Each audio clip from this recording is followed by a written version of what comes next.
1979년 10월 26일 박정희 대통령의 시신 앞에 한 남자가 무릎 꿇고 앉아 있습니다. 박태준, 포항제철 사장입니다. 박정희는 수많은 사람을 권력으로 끌어들였지만 단 한 사람 박태준만은 끝까지 정치에 끌어들이지 않았습니다. 왜일까요? 이야기는 11년 전으로 거슬러 올라갑니다.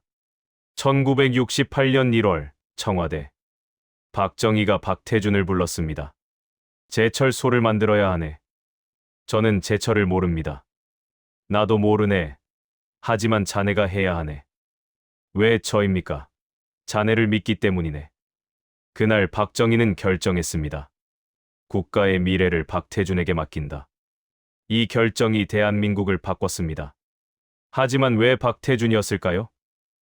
박정희는 수많은 혁명 동지와 군 장성, 정치인을 제치고 왜 박태준을 선택했을까요?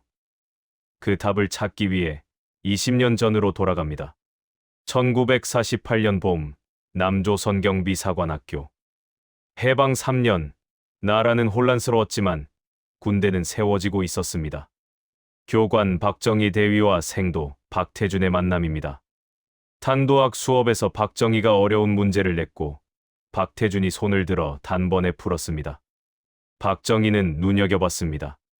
박태준은 와세다 대학 기계공학과 출신으로 수학이 뛰어났습니다. 일본에서 공부했다지. 예.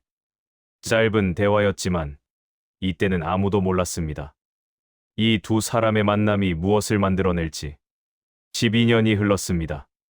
1960년 2월 부산. 박정희 소장이 박태준 대령에게 전화했습니다. 나와 함께 부산으로 가지 않겠나? 부산 군수기지 사령부에서 박정희는 조용히 무언가를 준비하고 있었습니다. 4.19 혁명이 터지며 이승만 정권이 무너졌고 나라는 다시 혼란에 빠졌습니다. 1961년 5월 15일 밤 박정희가 박태준을 불렀습니다. 내일 큰일이 있을 걸세. 내가 실패하면 내 처자를 부탁하네. 박태준은 알았습니다. 무슨 일이 일어날지. 하지만 박정희는 박태준을 혁명 명단에 넣지 않았습니다. 1961년 5월 16일 군사 쿠데타가 성공했습니다. 5월 18일 박태준은 서울로 올라왔고 박정희가 말했습니다. 자네를 명단에서 뺀 이유를 알겠나? 내가 자네를 아끼기 때문이었네. 이제 같이 일하세. 박태준은 박정희의 비서실장이 되었고 이어 상공 담당 최고위원이 되었습니다. 그때 대한민국은 어떤 나라였을까요? 1인당 국민소득 82달러, 세계 최빈국이었습니다. 전쟁의 상처가 아직 남아 있었고 미국 원조에 의존하고 있었습니다. 박정희는 결심했습니다. 이 나라를 잘 살게 만들어야 한다. 1962년 1월 제1차 경제개발 5개년 계획이 발표되었습니다. 전력, 도로, 수출, 모든 것을 만들어야 했습니다. 박정희가 가는 곳마다 박태준이 따라다녔습니다. 발전소, 공장, 항만. 박정희는 급했고 박태준은 묵묵히 일했습니다. 1963년 박정희가 대통령이 되었고 박태준은 군으로 돌아가려 했습니다. 경제 일을 해보는 게 어떤가? 박정희의 제안이었습니다. 1964년 3월 박태준은 대한중석 사장이 되었습니다. 적자 기업으로 매년 정부 보조금으로 연명하고 있었습니다. 1965년 박태준은 해냈습니다. 극자 전환. 박정희는 지켜봤습니다. 이 사람은 일을 해낸다. 그리고 욕심이 없다. 1965년 6월 22일 한일협정이 체결되었습니다. 대일 청구권 자금, 무상 3억 달러와 유상 2억 달러. 35년간 일본 식민 지배에 대한 보상이었습니다. 논란이 컸습니다. 굴욕 외교다. 너무 적다. 하지만 박정희는 결심했습니다. 이 돈으로 나라를 일으켜 세우겠다. 그중 가장 중요한 것은 제철소였습니다. 철강 없이는 공업국이 될 수 없습니다. 자동차, 선박, 건설, 모두 철이 필요합니다. 1965년 5월 박정희의 미국 방문 때 워싱턴에서 프레드 포일을 만났습니다. 세계적인 철강 엔지니어링 회사 회장이었습니다. 한국에 제철소를 지어야 합니다. 박정희의 말이었고 옆에서 박태준이 듣고 있었습니다. 박정희는 이미 마음속으로 결정하고 있었습니다. 제철소는 박태준에게 맡길 것이다. 박태준은 20년간 자신을 증명했습니다. 1948년 교실에서 능력이 있었고 1961년 혁명 전야에는 정치에 관심이 없었으며 1965년 대안중석에서는 결과를 만들었습니다. 박정희는 욕심 없는 사람을 선택했습니다. 제철소는 국가의 미래네. 정치인이 건드리면 망가지네.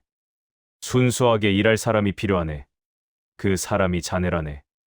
박태준은 제철 공부부터 시작했지만 문제가 있었습니다. 돈이 없었습니다. 미국에 손을 벌렸습니다.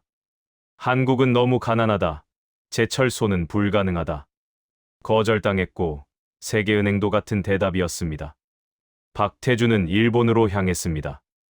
대일 청구권 자금중 8천만 달러가 남아 있었습니다. 박태준은 일본 재계를 설득했습니다. 야스오카 야스히로, 후지노 신일본 제철 사장. 마지막 관문은 오이라 통산장관이었습니다. 청구권 자금의 용도 변경은 어렵다. 박태준은 끈질기게 설득했고 일본을 수십 번 오갔습니다. 1969년 말 마침내 승인이 났습니다. 청구권 자금 8천만 달러와 차관 1억 2천만 달러. 일본 식민지배 보상금이 제철소 건설 자금이 되었습니다. 1970년 4월 1일 포항 바닷가 기공식에서 박태준이 직원들에게 말했습니다. 이 제철소는 조상의 혈세로 짓는 것입니다. 실패하면 우양우에서 0일 만에 빠져 죽자. 제철 보고. 밤낮 없는 공사가 시작되었고 박태준은 포항을 떠나지 않았습니다. 박정희가 수시로 현장을 찾았습니다. 1973년 6월 9일 첫 쇳물이 나왔습니다. 박정희와 박태준이 마주보며 말없이 고개를 끄덕였습니다. 해냈습니다. 불가능을 가능으로. 포항제철이 성공하자 세계가 놀랐습니다. 대한민국에 철이 쏟아져 나왔고 국내에는 이것을 소비할 산업이 필요했습니다. 박정희는 자동차와 조선 사업을 추진했습니다. 1970년대 중반 정치권이 박태준을 두드렸습니다. 저는 철강맨입니다. 정치 자금을 좀. 포스코 돈은 국민 것입니다. 모두 거절했습니다. 박정희가 물었습니다. 자네는 무얼 할 건가? 예, 저는 철강만 하겠습니다. 박정희가 말했습니다. 좋네. 자네는 그대로 있게. 내가 지켜주겠네. 신뢰는 권력을 나누는 것이 아니었습니다. 욕심을 막아주는 것이었습니다. 박태준이 다짐합니다. 약속을 지키겠습니다. 박정희 없는 포스코에서도 박태준은 변하지 않았습니다. 광양제철소, 포항공대를 세웠고 포스코 주식은 한 주도 받지 않았습니다.